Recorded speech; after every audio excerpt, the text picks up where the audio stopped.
Gratitude comes in many forms. It can be the devotion of a family, longing for the return of their loved one, or the dedication of a father who yearns to be near again to those he loves.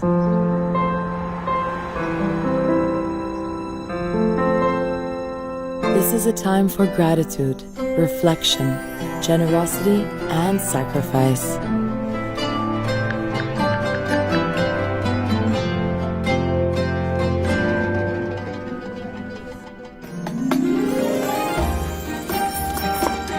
Strangers give from their hearts. Friends are there for each other.